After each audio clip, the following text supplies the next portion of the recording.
Welcome to biology class. Students,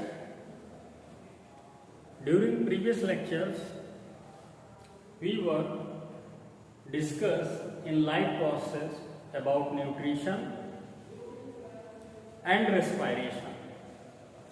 Now here we are going to start the next topic of the life process, that is transportation. It means we are going to learn about circulatory system. So students, before going to know more about the circulatory system, first of all, going to define about transportation or circulation. Transportation or circulation. Especially, we are discussing this topic with the concern of humans. So, let's going to start. What is transportation? Students, the transfer of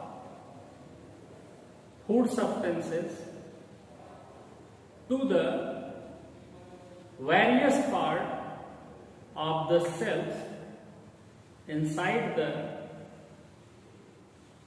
human body as well as other animals' body with the help of the system that is called circulatory system or transportation. As for example, the transportation of absorbed food material which is after digestion absorbed through small intestine with the help of microvilli are transported to each and every part of the cells, tissues, organs. Likewise, the transport of gases, oxygen and carbon dioxide in the each and every cells, tissues or organs, to transport these essential substances as well as waste matter, it means nitrogenous waste, in our body. There is a requirement of a system that is called transport system. So students, here we are mainly going to know about the human circulatory system or human transport system, and our next video will be based upon the transportation of water and minerals in plants. It means transportation system in plants. So, human circulatory system comprises of mainly three parts. It means the circulatory system of human consists of following three parts. What are that? The first one is the vascular fluid and also called vascular tissues. The second one is the blood vessels, and next is the heart, a natural pumping machine that helps in circulation of blood inside the whole body. So heart is regarded as a natural pumping machine. Now students, what are vascular fluids or vascular tissue? They are just connective tissue and also the part of connective tissue. Vascular fluid, as you all of you study in class 9 in the chapter tissue. The vascular fluids are the kind of fluids that are consist of many types of cells, and the watery, transparent or viscous or slightly yellowish fluid that is called plasma. It means vascular fluids are mainly comprises of blood and vein. As per your previous knowledge, what is blood and lymph? Both are fluid connective tissue that helps in transportation of food, minerals, hormones,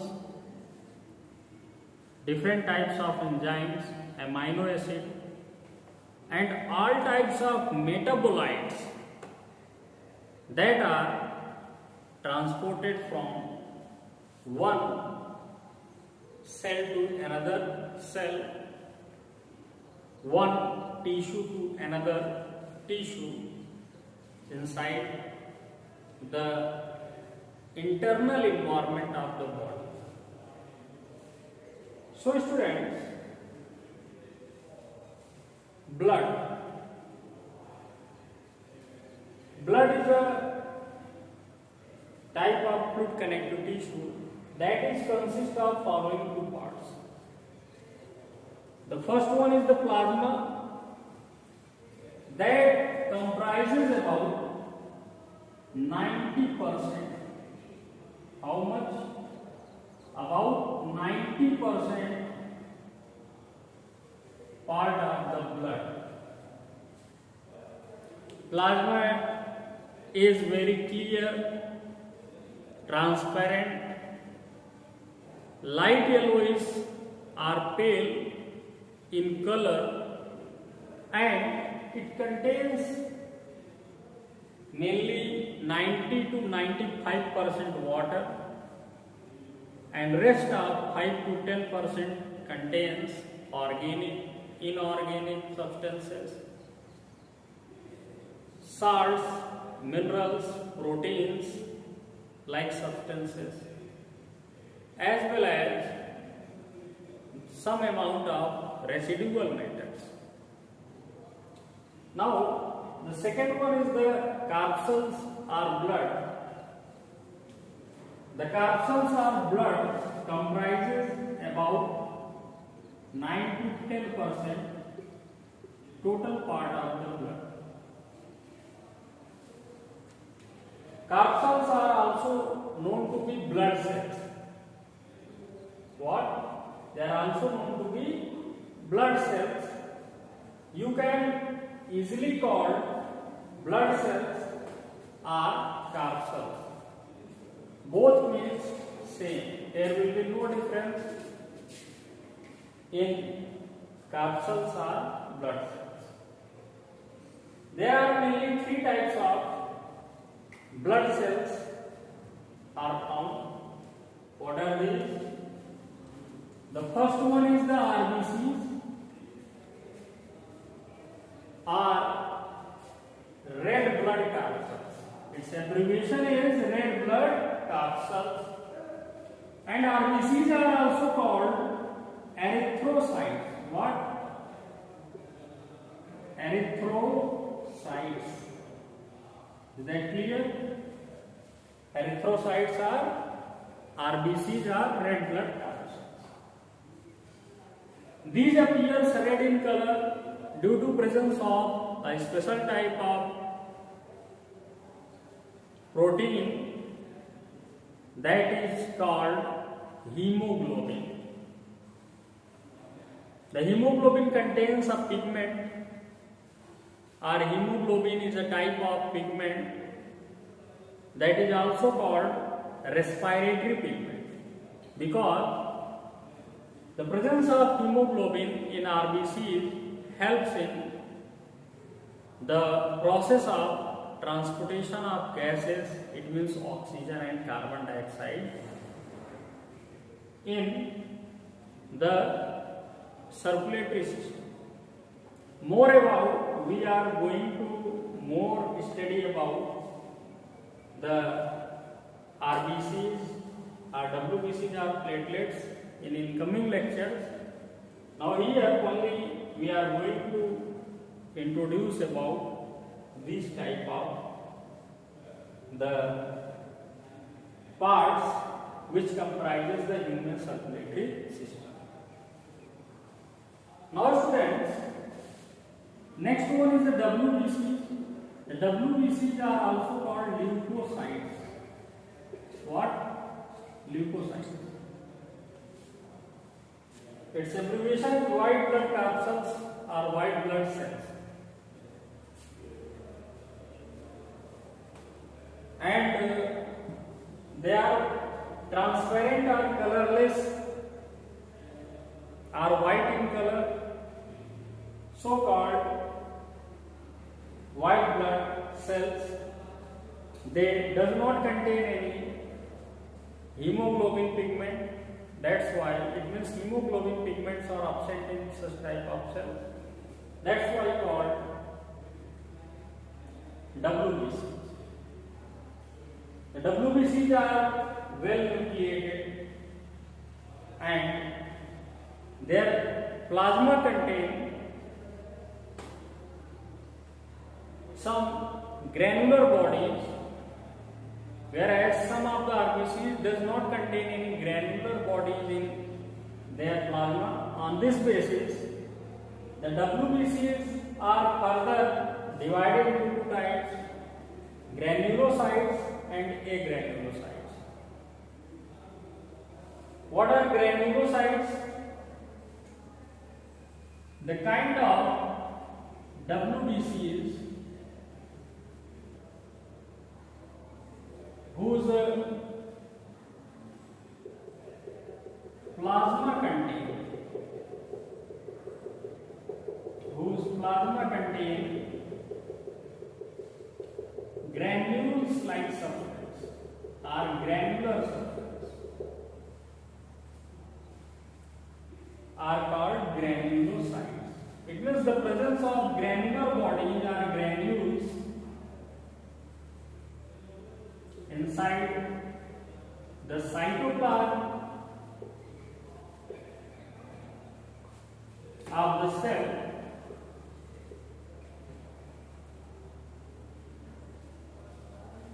is known to be granulocytes.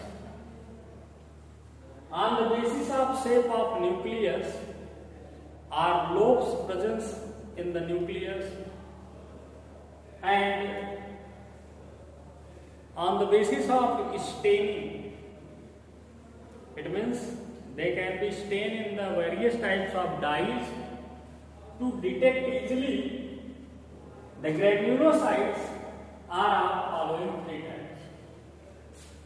The first one is the eosinophils. These comprises about 3 to 5% part of total WBCs and can easily stain in eosinophils. Eosinophils is a kind of dye and are thymol blue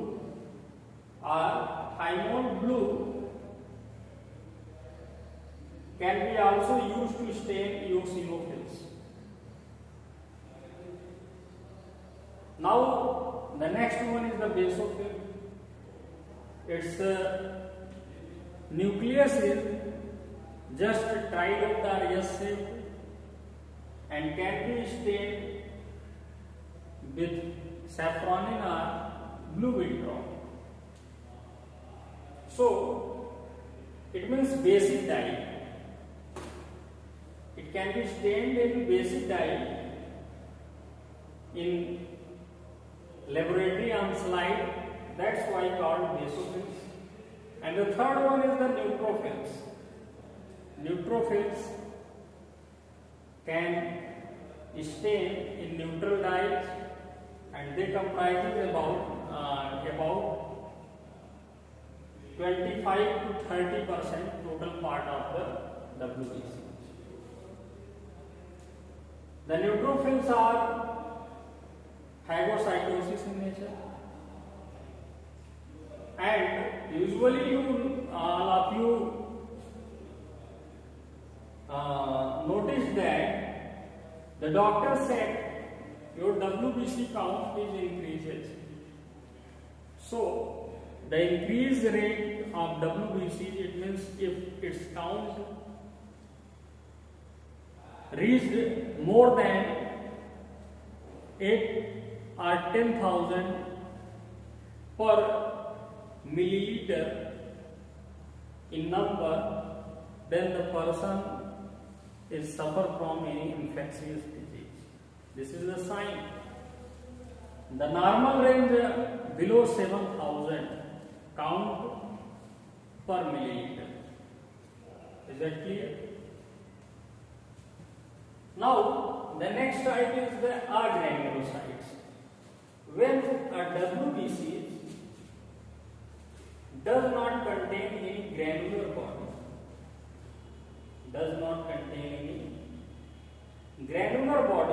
in their cytoplasm. Here, there is no presence of any granular body in their cytoplasm. So, such type of WBCs are called agranulocytes.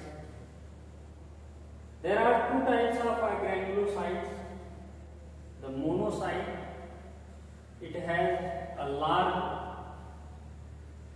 nucleus and it is also of macrophages type of cells. It can engulf the foreign particles or the harmful microorganisms, viruses, bacteria, fungi, which invade upon the cell.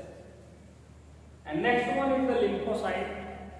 Lymphocytes are well known as antibodies cells because they help in the formation of antibody cells. The antibody cells provide us immunity to fight against various types of diseases. More about these cells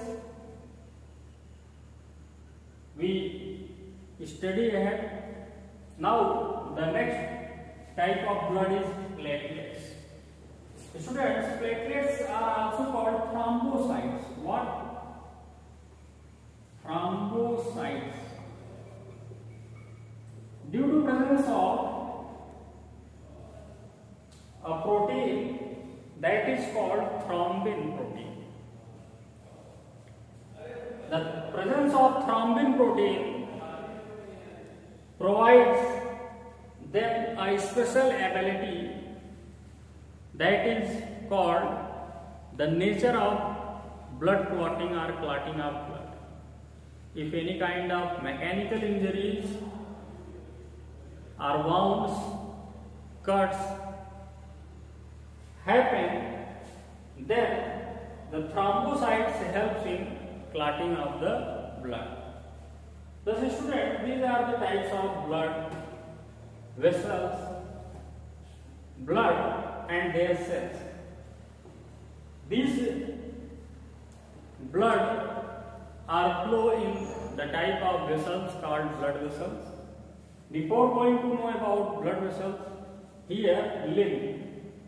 Students, mainly lymphs are the kind of fluid connective tissue that doesn't contain RBCs. It means RBCs are absent, but rest of the substances are rest of the plasma and WBCs like cells are present in lymph. Lymph is synthesized, or you can say that a part of the blood which diffuses out through the capillaries. That's why it does not contain RBC. blood, limbs are also consist of plasma and corpuscles. The corpuscles part only contain or mainly contain WBCs, but RBCs are absent. Now students, the another part is the blood vessels. What are blood vessels? These are the kind of pipelines, or you can say that tubes like structures that are deeply sited just below our skin and spread into each and every part of our body up to the cells, tissues, as well as in our internal organs. They are the main parts of the circulatory system because these pipelines or tubes like structures helps in the transportation of the food materials, water, minerals, gases from one part of the body to another part of the body, or one cell to another cell. There are mainly three types of blood vessels on the basis of their function and structure. These are arteries. Its singular is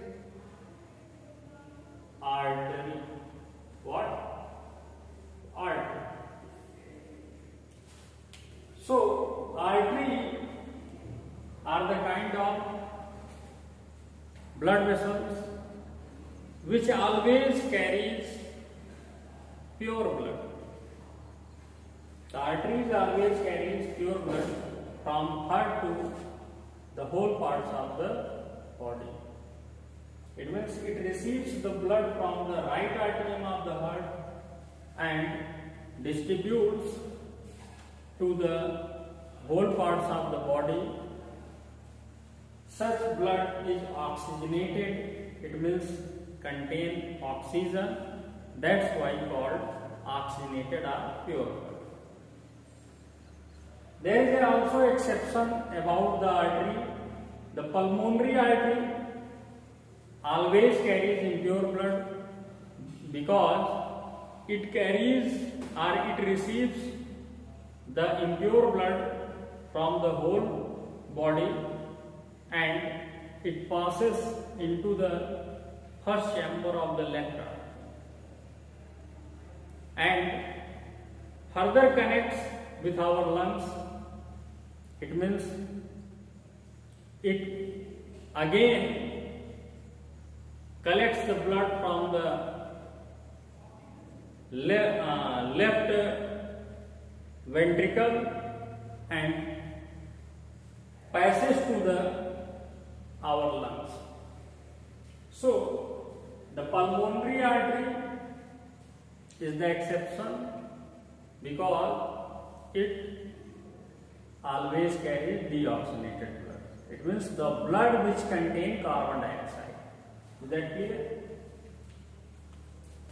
Arteries are comparatively thick walled and they does not contain any wall. That's why the pressure of the blood inside the arteries is higher. It means up to 110 to 140 mmHg is the pressure inside the arterial blood. Now second is the veins. Veins are comparatively thin walled because valves are also present in them and the pressure inside the blood, that it means in veins, is comparatively low than the artery. Arteries always carries pure blood, but veins always carries impure blood. Veins always carries impure blood, it means it always carries deoxygenated blood from whole part of the body towards the heart. And there is also exception about the veins, the pulmonary veins, which receives the oxygenated blood from the lungs always carries pure blood and it passes to the right atrium of our heart.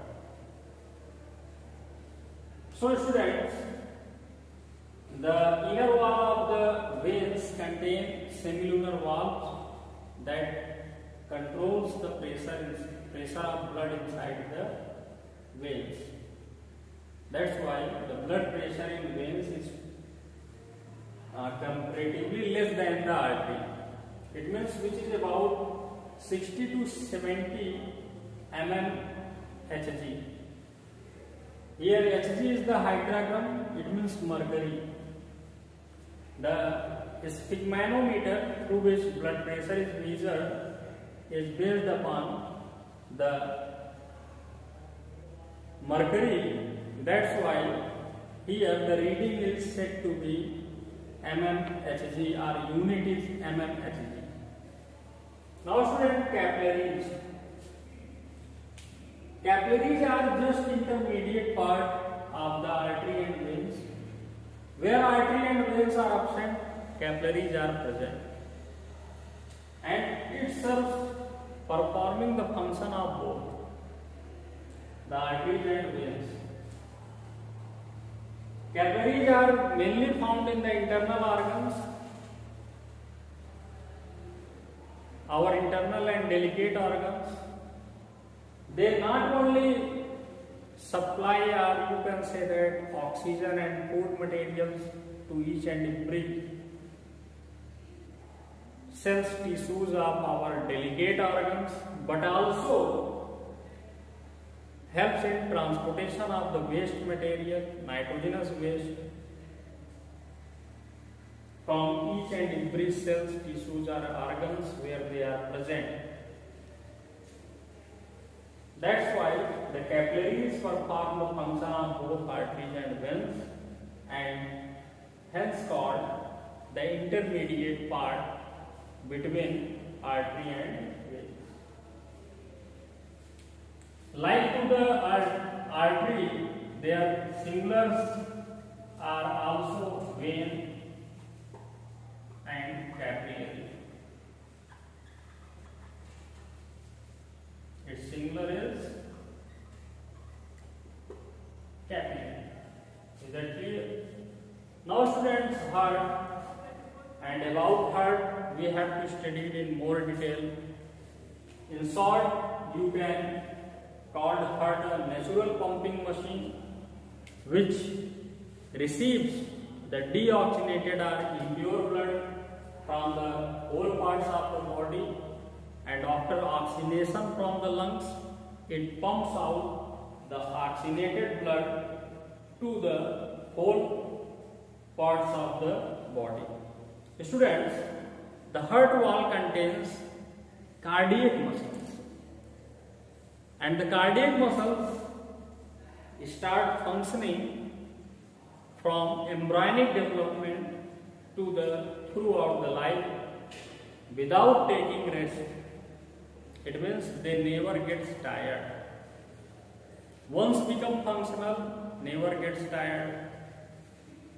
The beat of the heart in a developing fetus or embryo will start or will clearly examine after first trimester, it means after the end of third month. And from that time to the end of the life, continuously our heart perform rhythmic action. It means pumping of the blood continuously. Once it gets stopped, the end of life. If it stop its function, then the life gets stopped, and that is called cardiac arrest. So, detailed description about these topics we will discuss in our next video lecture. Thanks students for joining today's lecture.